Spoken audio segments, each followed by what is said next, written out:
Let us define home. What is a home? When is it considered as a good home for a child? Now, a home is defined as the cradle of human personality. It is a haven of peace and refuge, and where the fundamental values of courage, honesty, and integrity are taught and encouraged. Now, in here, it is defined that a home is the cradle of human personality. Now, why is it called as the cradle of human personality? It is called because a home is a place where a child learns and matures. It is a home that molds the child to become a better person for our society. Now, there are also things that must be considered in order for that child to have a good home. A. The child is loved and wanted and he knows it. B. He is helped to grow up by not having too much or too little done for him.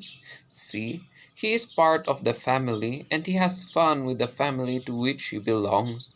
D. His early mistakes are understood as a normal part of growing up and he is corrected without being hurt, shamed, or confused. E. His growing skills like walking, talking, reading, making things are enjoyed and respected. He feels his parents care much about for him as they do about his brothers and sisters. G. The family sticks together and the members help one another. And H. He is moderately and consistently disciplined from infancy. Limits are set for his behavior and he is helped to take increasing responsibility for his own condition. Now, these things must be considered in order for that home to be good for the child. Now, in that home, there must be love from the parents, and that parents are there to protect and support the child so that the child will be able to grow. The parents' role in that is that they do not only give the child support but to also give limitations so that the child will not go overboard from his actions. And by setting limitations, they are able to discipline the child, and the child will grow up to be good and be able to learn self control. Now, what is the role of a home under the Presidential Decree 603? According to the Article 76 of the Presidential Decree 603, the home shall fully support the school in the implementation of total school program, curricular and co-curricular toward the proper physical, social, intellectual, and moral development of the child. In here, it states, or in short, the home's role is to support the school program since it will help the child to improve in his social, intellectual, and moral development. After defining what a home is, let us also define what is marriage. What are its kinds and requisites? Now, the legal definition of marriage is that it is a special contract of permanent union between a man and a woman entered into in accordance with the law of the establishment of conjugal and family life. That's the legal definition of marriage. And marriage is usually recognized by the state, a religious authority, or both to show that that marriage is valid. And if their marriage is recognized by the state and by their religion, their personal and social status in our society will change. Why? Because when they are now married, there are changes in their personal and social status. Now, what are the essential requisites of a valid marriage? The first is that the contracting parties must be a male and female, and the second is that consent freely given in the presence of the solemnizing officer. So the main point that we must understand here is that it must be a male and a female and that their consent is freely given. Those are the two essential requisites in order for a valid marriage. Now, let us take note that according to the Article 5 of the Civil Code, any male or female 18 years of age or upwards and not under any of the impediments mentioned by law may contract marriage. After knowing the essential requisites of a valid marriage, let us also know the formal requisites of a valid marriage. The first is authority of the solemnizing officer. Second, a valid marriage license. And the third is a marriage ceremony which takes place with the appearance of the contracting parties before the solemnizing officer and their personal declaration that they take each other as husband and wife in the presence of not less than 2 witnesses of legal age. Now, in here it states that we must know 3 formal things in order for that marriage to be valid. The first is the authority of the solemnizing officer. The second is a marriage license. And third is the witness. It must be 2 or more in order for that marriage to become valid. Those are the 3 formal requisites. Take note that any absence or defects of the essential requisites of marriage shall be void ab initio, which means void from the beginning. Or in other words, is that their marriage is invalid. There are also other definitions of marriage. When we say marriage, it is a social union or legal contract between people that creates kinship. And in marriage, there are different kinds. Why? Because there are different states, different cultures that change the type of that marriage. But it is often formalized through a wedding ceremony which is called matrimony. Then let us also know the type of marriage or what is its kinds according to the person involved. The monogamy. When you say monogamy is having only one partner. The second is polygyny. When we say polygyny, it is where a male may have 2 or more wives. And the third is polyandry. When we say polyandry, it is the female who has 2 or more husbands. It is just the opposite of polygyny. Let us take note that since there are different states and cultures, different types of marriages are illegal, such as the Philippines. In the Philippines, they practice a monogamous marriage or having one partner in a lifetime. And if there are other types of marriages, such as the bigamy, it is considered illegal. But in other states, they consider it to be legal. So different states and different cultures means different marriage types. Defining what marriage is, let us proceed to the next. What are the matters that must be considered in selecting a mate? People marry a number of reasons. Many of them get married to meet the basic physiological need, which is sex. But marriage should also fulfill the human need for love, affection, belonging, recognition, achievement, and economic security. Now, in choosing a mate, it is not an easy task. There are things that we must consider. The first to consider is similarity of background, which is what type of background your partner is, and there are different classifications in the similarity of background. The first is social class. When we say social class, it is your social background, whether you are rich, poor, or not. That's it in social class. The second is education. When we say education, it is having the same education or the same educational field that you are learning. Having the same education will help you to better understand your partner.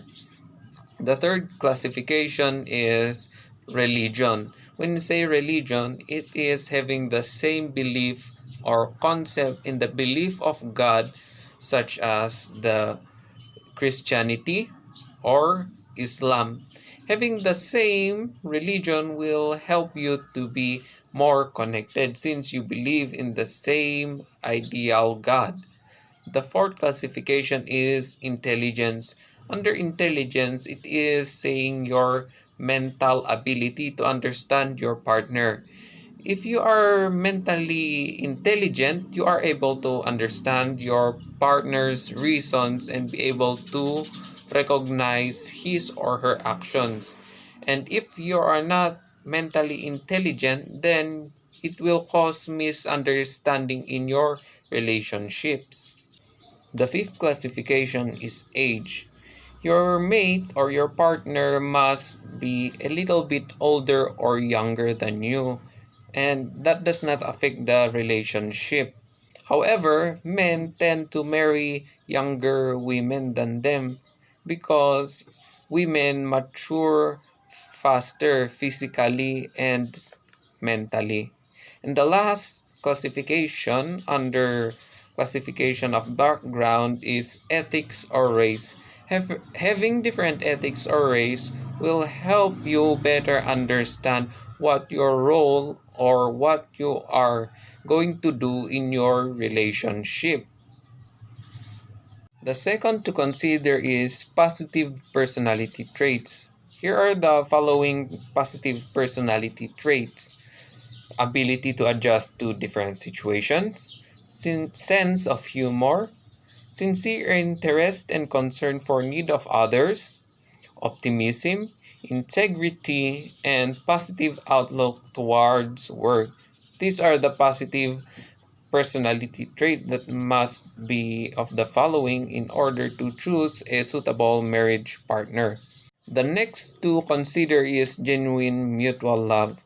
When love exists, the partners manifest concern for each other. In here, it says that when your partner is in need, you are able to give help even without gaining something. Since you love your partner, you can even sacrifice yourself in order for that person to be happy.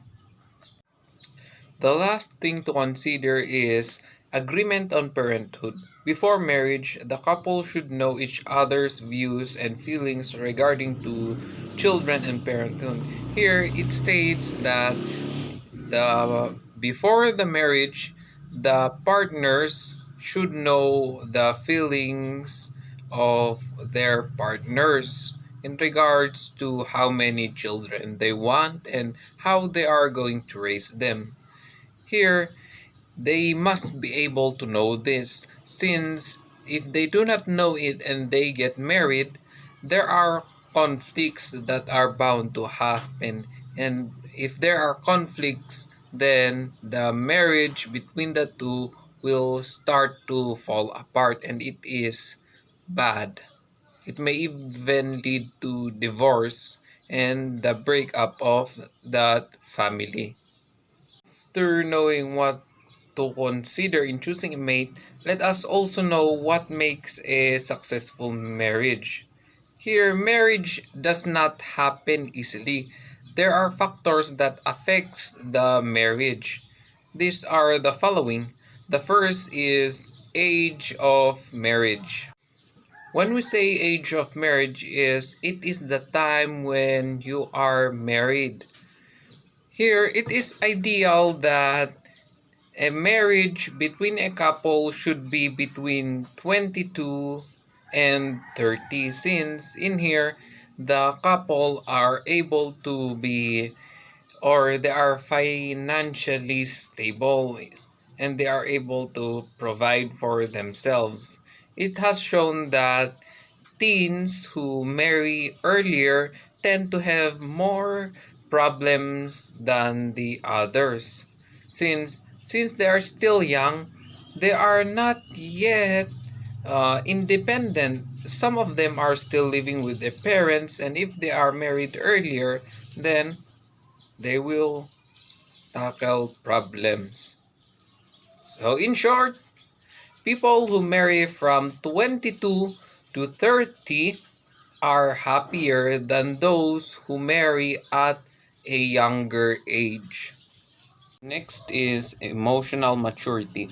Married life makes demands on individuals. If either partner is not emotionally ready to accept his or her responsibilities, the marriage may run into trouble. It is therefore important that the person planning to marry should be emotionally mature. There is no place for unreasonable moodiness, anxiety, jealousy, and light in a marriage. So, when we say emotional maturity, the person must be able to handle the burdens in which he is facing in that marriage.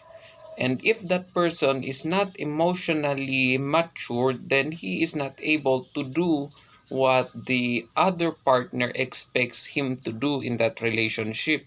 For example, when you are facing a challenge in life, you must be emotionally matured to face it.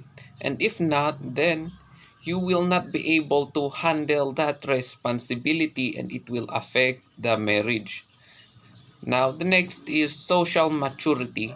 Many of young newlyweds stay with either partner's parents too long for their own good. As a result, they become over-dependent on them.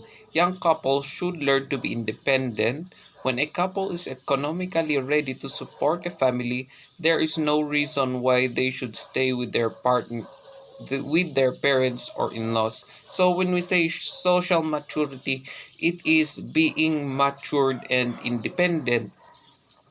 When you are socially matured, you are now able to live in your own house without being dependent with your parents. Now, many young couples today tend to live with their parents. Why? Because they want to be dependent on them. However, that is not a good thing in the long term because being too much dependent on your parents will affect the marriage as a whole since you are living with your parents.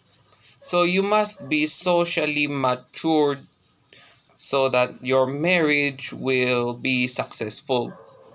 And the last is financial arrangements. This should be discussed even before marriage.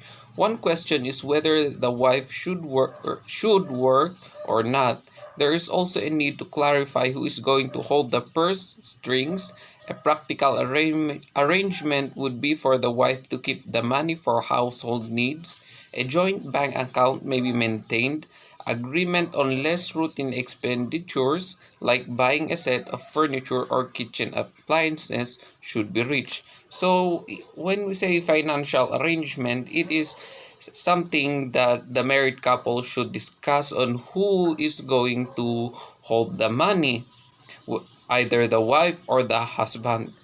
It is ideal that the wife should hold the money arrangements, or the wife should be the one to hold the money because the wife is the one who is going to know what to buy, especially if they have kids.